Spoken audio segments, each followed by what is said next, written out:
In Outlander Season 8, Episode 4, Abyss Frasery, Jamie eventually finds out what Captain Charles Cunningham is doing, and he's not happy about it. This episode opens with Brianna and Fanny shopping at the trading post. At first, the two had a great bonding moment, but things change when two gentlemen approach Fanny with blatantly dishonorable purpose. When the guys eventually leave, Fanny tells Brianna that they were cops. She was able to recognize such type of behavior after years of observing patrons in the brothel where she was raised. These men were at the trading post to visit Captain Cunningham, which is the Outlander Season 8 episode's first significant red flag. Naturally, more on that later. There is much more. First, Jamie's feelings of envy are rekindled by a letter from Lord John Grey. John wants Brianna to go to Savannah so she can paint a portrait of Ben Grey's wife Amarandis and her kids. Jamie forbids Brianna and Clare from speaking to Lord John out of instant annoyance. Clearly, this doesn't work out. There are several further incidents that follow Jamie and Clare's final significant debate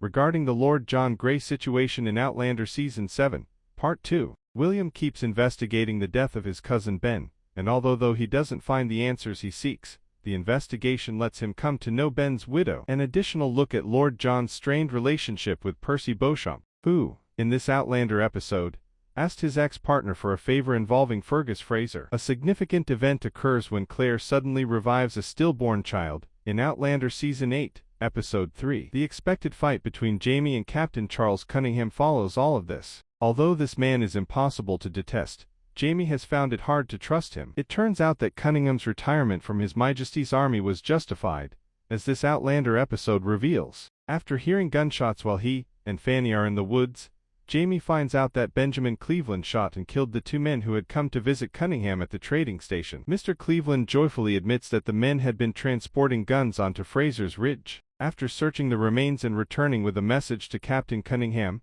Jamie prevents the neighboring landowner from hanging and burying the corpses. Jamie confronts Cunningham, pointing out that while the letter seems unremarkable at first, key terms imply something completely different. Jamie explores the trade post for a little while, before discovering a key that reveals a fresh message.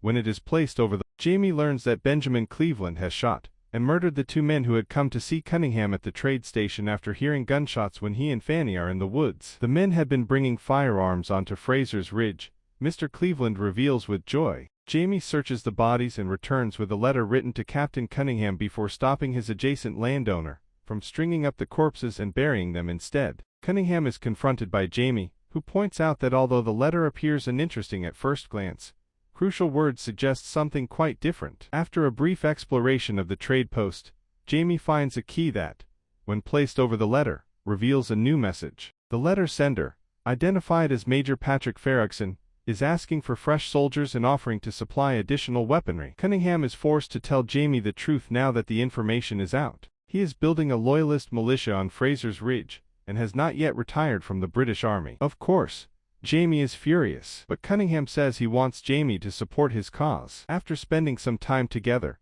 Cunningham thinks Jamie's political beliefs aren't all that unlike from his own. In order to put an end to the conflict and bloodshed, he exhorts him to assist the monarch in declaring victory. Jamie is left to contemplate the offer as Outlander Season 8, Episode 4 draws to a close. The conclusion of Outlander Season 8, Episode 3, was Clare's enormous miracle, even if the Major Cunningham revelation was the main focus. Susanna, a laboring lady in dire need of assistance, arrives to the Fraser residence earlier in the episode. Clare examines the woman and finds out she is pregnant with twins. Susanna's labor is halted because the two babies get entangled on each other. Naturally, Clare can resolve this with a little cunning and practical medicine. Eventually, the first baby is born without any problems. But when the second baby is born, the problems start. Clare does her best to wake the baby, who looks to be stillborn, but both she and Jamie are aware that there is no hope. He observes with sadness Clare's need, and understands that she has been transported back to that time in France all those years ago,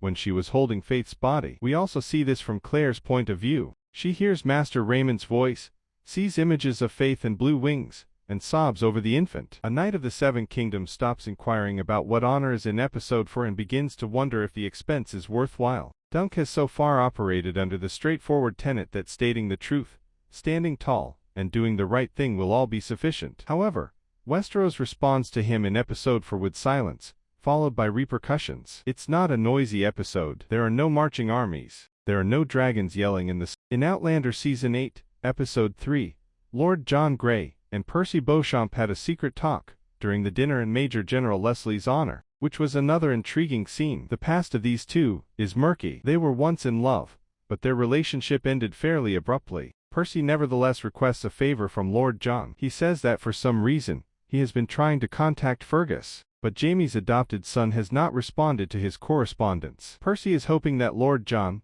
will help to close the communication gap. Lord John consents to help, but he demands that Percy find Captain Richardson in return. In order to blackmail Lord John, this double agent had William abducted. Since then, he has gone missing, and William and Lord John are both keen to see the man brought to justice. As mentioned before, Lord John wants Brianna to visit Savannah in order to paint a portrait of Amarandus and her infant. Brianna accepts the expedition in spite of Jamie's reservations, but she wants to travel to Savannah for other reasons. The Battle of King's Mountain, which Frank described in his book, seems to be inevitable in Outlander Season 8. Brianna and Roger want to make sure their allies have enough weapons, in case they can't avoid the war. There will be plenty of chances to purchase firearms in Savannah. Brianna and Roger intend to buy this item with the Jacobite gold that Jamie concealed. Jamie first forbids it, but this is more related to his anger toward Lord John than anything else. Brianna has every right to utilize the gold he handed her, whatever she pleases. Nothing stops Roger and Brianna from obtaining those weapons once Jamie and Clare have dealt with their anger over the Lord John issue. Everyone wanted to think that Frank's prediction that the Revolutionary War